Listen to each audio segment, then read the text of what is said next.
Bueno, yo quisiera compartir unas reflexiones, unas ideas sueltas, pero como más vale unas provocaciones para ir pensando el contexto en el que estamos. Pero de entrada lo que quisiera manifestar es esto.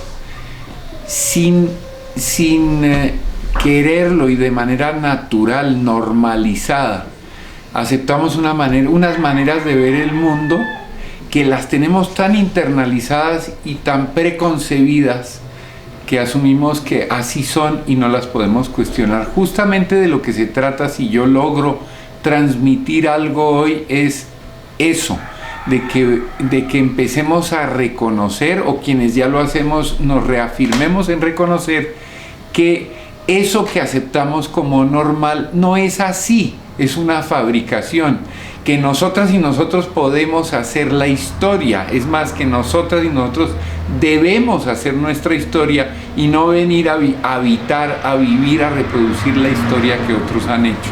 Y voy a hacer unas aseveraciones fuertes que son en principio fundamentales. La primera: el capitalismo, el sistema en el que vivimos y la historia a la que estamos acostumbradas y acostumbrados, y la civilización a la que estamos acostumbrados, es criminal, es un crimen, es un delito. Y voy a decir algunas cosas básicas. En primer lugar, de lo que se trata y lo que alimenta toda esta historia es que algunas y algunos, fundamentalmente algunos hombres en Europa, en algunos sitios en particular, asumieron que tenían derecho sobre territorios, sobre trabajo, sobre pueblos enteros. Es decir, le robaron a otras personas, hombres y mujeres, su derecho a existir como quisieran, sus tierras, sus territorios, sus vidas. Si yo les dijera a ustedes eso hoy, que yo llego a un sitio en el que vive gente, mucha gente, de distintas maneras, y yo tengo la fuerza y la convicción de que yo les puedo quitar todo y que yo soy el único que tiene derecho y los puedo poner a trabajar para ustedes y las puedo poner a trabajar para ustedes, ustedes dirían: eso es un delito, me invadió, me maltrató, me atacó. Pues resulta que esa es la estructura que dio origen a la historia y a este continente que llamamos América. Esto no es América. Esto tenía otro nombre, tenía otras historias, tenía otros pueblos, y tan pronto llegaron a las costas de este continente, le pusieron el nombre América y se lo dividieron entre ellos en Europa. Estoy poniendo una historia antigua y aburrida que supuestamente todo el mundo conoce, pero no, es la historia de lo que está pasando aquí y ahora en Colombia. Doy un dato que da John Gibler en un texto de él de Economías del Terror, que es muy importante, pero que es un dato que viene de Naciones Unidas, y hay otros. En el 2010, 420.000 millones de dólares fue lo que pudo calcular Naciones Unidas que producía el narcotráfico en un año. 420.000 millones de dólares de entonces son por lo menos el doble de hoy, o sea, más de 800.000 millones de dólares. El 70% de esa plata que ganó el narcotráfico en su negocio, 70% entró a las instituciones financieras más grandes del mundo y legales. O sea, entró a la banca, a la gran banca internacional. O sea que la mayor parte del dinero del narcotráfico entonces y desde entonces es plata que entra a la gente más rica y más poderosa del mundo. Si yo saco un billete de mi bolsillo, de lo que sea, de cualquier denominación, ese billete y lo muestro, este billete ustedes me pueden decir: ¿es legal o es ilegal? ¿Es criminal o es sucio? ¿Es limpio o viene de actividades ilegales?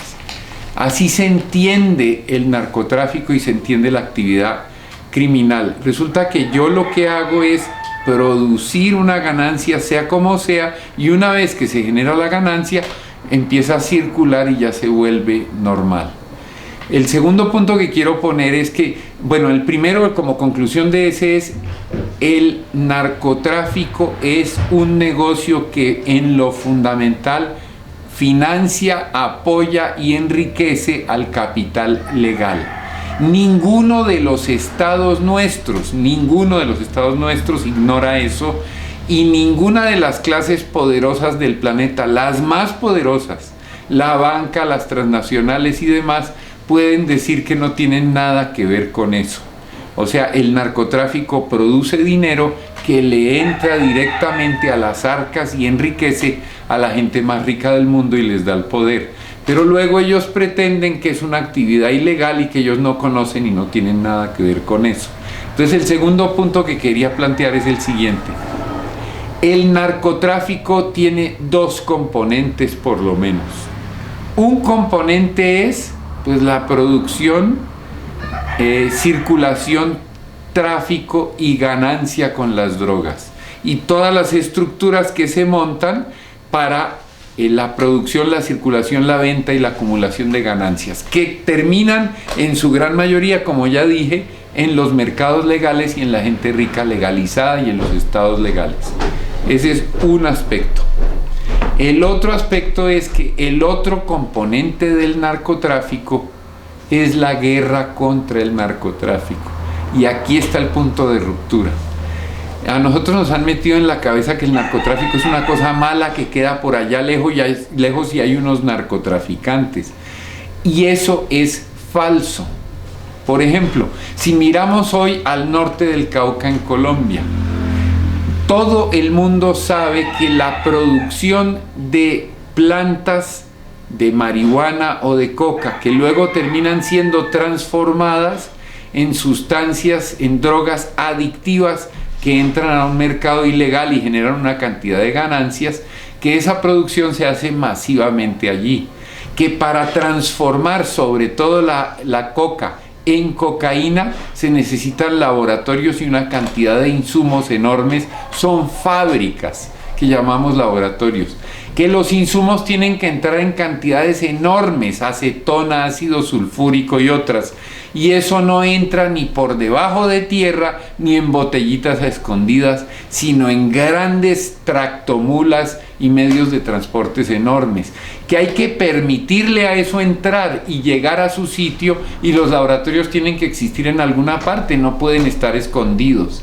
Y luego que toda esa producción que sale, no un poquito, sino la gran cantidad de esa producción no sale a escondidas y en los maletines de los comuneros y comuneras, ni en un camión que se intercepta de vez en cuando, sino que sale masivamente y sale a diario.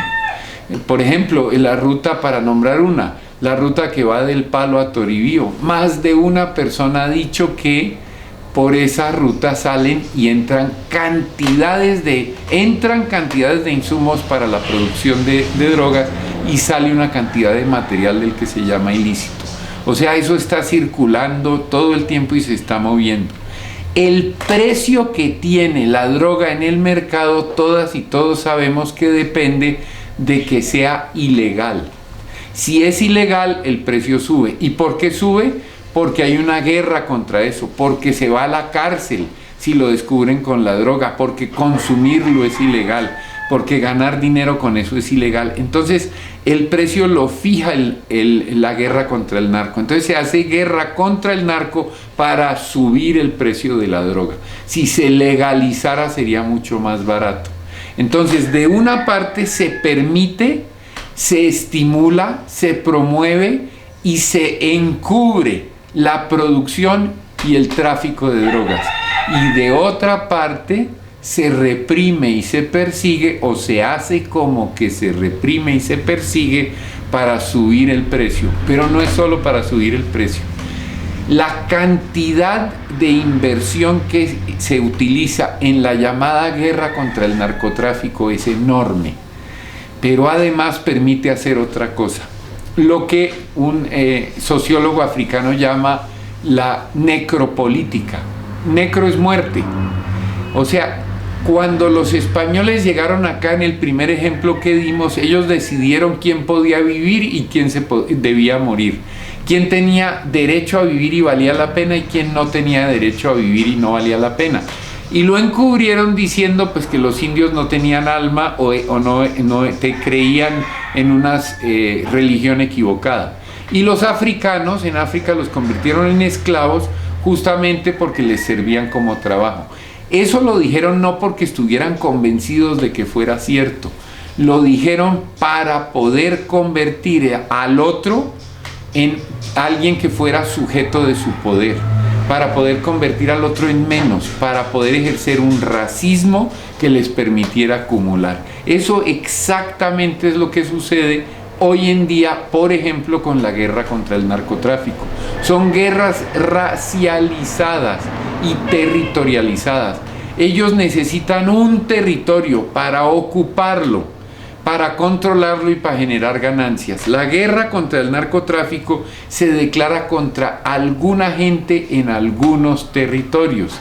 Esa declaración de guerra contra alguna gente en algunos territorios hace que se inviertan cantidades gigantescas de recursos. Una guerra va desde uniformes, armamentos, equipos electrónicos de seguridad, alimentos, transporte, todo eso, y moviliza recursos. La guerra hoy en día, después del narcotráfico, es el sector que más moviliza recursos en el planeta y que más ganancias genera. Provocar una guerra genera ganancias. Por eso, por ejemplo, se está provocando una guerra con Venezuela. Se está provocando una guerra entre Estados Unidos y Rusia, pero ni Estados Unidos ni Rusia van a pelear, van a dividir en dos. A la gente en Venezuela y a la gente en el continente los van a poner a pelear para ganar dinero. Esa es la guerra contra el narcotráfico. La guerra contra el narcotráfico no es para acabar con el narcotráfico, es para subir el precio de las drogas y para hacer una guerra que genere enormes cantidades de ganancias, pero además para garantizar legitimidad política a regímenes ilegales. El gobierno de Colombia es el gobierno de Álvaro Uribe Vélez, un reconocido mafioso, narcotraficante, comandante de paramilitares y que ha convertido el ejército en una estructura que vive de cobrar vacunas a narcotraficantes y de hacer falsos positivos y asesinar. Es decir, es una guerra de una mafia contra otra mafia. Ninguna de las dos mafias se elimina, pero las dos avanzan entrando en territorios. Entonces, esa es la guerra contra el narcotráfico. Ganan con la producción de las drogas, que sigue aumentando, y ganan con la guerra que sigue creciendo para enfrentar la producción de las drogas. Ambas van creciendo y se van extendiendo. Les doy un dato. Ellos dicen que la guerra contra el narcotráfico está fracasando. Si nosotras y nosotros entendemos la guerra contra el narcotráfico equivocadamente como una guerra para acabar con las drogas, entonces diríamos que está fracasando. Pero si la entendemos como en realidad es, que es una guerra para generar ganancias de un lado y del otro y hacer que crezcan, en realidad la guerra no está fracasando, está logrando sus resultados. ¿Qué es lo que quiere esa guerra? Resumamos la historia diciendo que la historia es explorar, explotar, excluir y exterminar. Para resumirla sintéticamente, uno explora un territorio, explota lo que quiere de ese territorio y a la gente que está ahí. Lo que no necesita, le sobra y le estorba, lo saca. Y finalmente termina exterminando el territorio y a la mayor parte de la gente que queda ahí. Y en ese proceso hace una cantidad de dinero, si fuera legal o si fuera ilegal. La guerra contra el narcotráfico hace exactamente eso.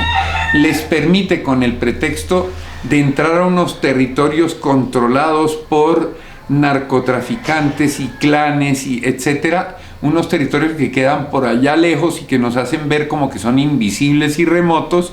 Entonces la civilización entra a liberar esos territorios del mal. Cuando entra a liberar esos territorios del mal, tiene derecho, se autoriza a sí misma a sacar a la gente que vive en esos territorios y se les da el poder de matar a quienes les estorba. Entonces, si ustedes miran, no el proceso de la guerra y la propaganda mientras nos la cuentan, sino el resultado final de esos procesos, ustedes ven que lo que en realidad están haciendo es echar gente de territorios para ocuparlos, para transnacionales, extractivismos y ganancias económicas de unos pocos. Ellos necesitan sacar gente que les sobra de los territorios, entrar por los recursos que hay en esos territorios y concentrar ganancias en pocas manos. La guerra del narcotráfico es el mecanismo fundamental para hacer eso y les permite hacerlo, porque fabrican un criminal, fabrican un enemigo, lo fabrican como propaganda en los medios. Nosotras y nosotros lo empezamos a entender así y entonces nos da miedo. Ojalá el ejército entrara y acabara con esos narcotraficantes. Pero resulta que el ejército, y está haciéndose público cada vez más, es corporativo, es decir, que el ejército saca ganancias de vacunar, que el ejército fabrica falsos positivos y que el ejército en realidad está allí para fomentar el narcotráfico y aparecer que lo ataca. Ese es otro componente esencial de toda esta estrategia. Una más que nosotros tenemos que entender es el tema del Estado. Tenemos la idea y nos metieron en la cabeza que el Estado es una especie de padre generoso que tiene todos los recursos que se pueden necesitar y que si uno administrara bien el Estado, repartiría recursos y la gente tendría salud, educación, vivienda y viviría feliz. Eso es mentira, esa es la imagen que nos quieren meter de lo que es el Estado. El Estado en realidad es el botín de unos pocos con mucha riqueza para ir invadiendo territorios en el proceso de explorar, explotar, excluir y exterminar. Ese es el Estado. El Estado promete tener todos los recursos y promete que su poder en buenas manos garantizaría bienestar. Entonces nos meten en lo electoral y nos meten a querer ser presidentes y concejales y entrar a ese aparato, cuando el Estado no funciona así. El Estado no genera justicia, el Estado no genera libertad, el Estado no garantiza democracia. Lo que hace el Estado es regular a partir de la sagrada propiedad privada de unos pocos e inventarse con propaganda y con políticas las guerras, como la guerra contra el narcotráfico y el narcotráfico como enemigo y los criminales, y utilizar los recursos nuestros todos para ponernos del lado de él, atacar ese mal. Fabrica el mal y fabrica la guerra contra el mal, y haciendo esas dos cosas garantiza el flujo de ganancias y riquezas enormes hacia unos pocos. No se olviden de dónde empezamos. 420.000 millones de dólares de ganancias que van a dar a las instituciones financieras globales. Pongámoslo de esta manera: Colombia no tiene policía y ejército ni fuerzas armadas de Colombia.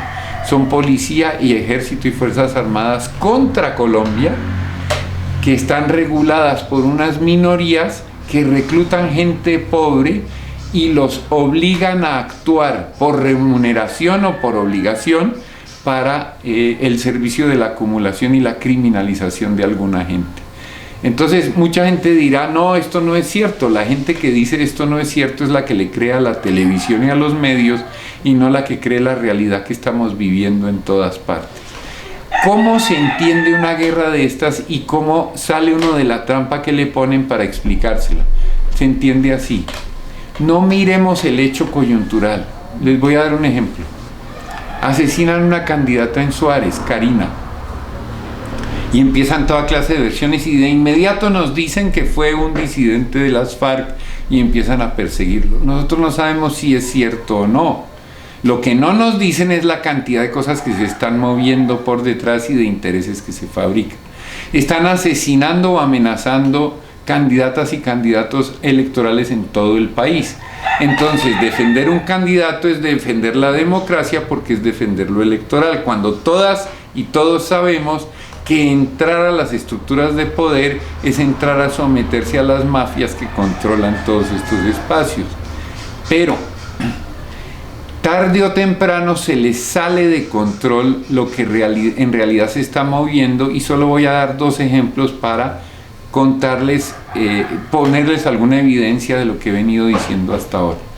Uno, en Saravena, Arauca, el ejército detuvo un camión blindado de un candidato de la ASI. El escolta prendió su grabadora de su teléfono celular y por eso quedó un testimonio que no ha quedado de los cientos de casos de amenazas y asesinatos de candidatos en el resto del país. Y si ustedes escuchan la grabación que está circulando por internet, fue muy clara. Lo obligaron a parar, lo obligaron a salir del vehículo, lo obligaron a levantar las manos y lo masacraron impunemente sin más. Este caso se supo porque hubo la grabación y se hizo evidente, pero los medios dicen, en confusos hechos, el ejército atacó a un escolta. En este caso no hay nada confuso, están confundiendo los hechos para encubrir. Pero vayamos a un caso mucho más claro y que de manera contundente expone, y no el único, hay muchos más, expone y exhibe todo lo que les estoy diciendo. El autoproclamado presidente de Venezuela, Juan Guaidó, presidente de la Asamblea de Venezuela, o sea, del Congreso de Venezuela, entró a Colombia en febrero a un congreso por la paz, organizado en la frontera, y lo esperaban dos presidentes, el presidente Duque de Colombia y el presidente Piñera de Chile. Pasar la frontera por ese lugar era imposible porque ese lugar está controlado por los Rastrojos, que es una banda narco-paramilitar reconocida y cuyos líderes están siendo pedidos en extradición no solo por narcotráfico sino por homicidio, coacción, toda clase de delitos. Ya se sabe que Juan Guaidó, presidente de Venezuela reconocido por este gobierno, no solo pasó por ese territorio, sino que pasó con el apoyo, el acompañamiento, la ayuda y con la más profunda gratitud hacia ellos. Las fotografías hablan por sí mismos. Y luego llegó directamente a manos de un concejal de Cúcuta y de allí a vehículos de la Presidencia de la República y al helicóptero del presidente Duque y al concierto por la paz, y lo abrazaron Piñera y Duque. En otras palabras, y para que no sean hechos confusos como los trata de confundir el gobierno de Colombia, el presidente Duque controla, dirige, maneja a la banda narco-paramilitar de Rastrojos, una de las responsables narco-paramilitar bajo el control del ejército de Colombia, que está asesinando líderes sociales por todo el país. Esta es una de las bandas que hace eso.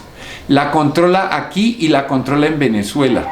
Y a través de eso, un presidente de Venezuela reconocido por varios países entra a Colombia de manera ilegal.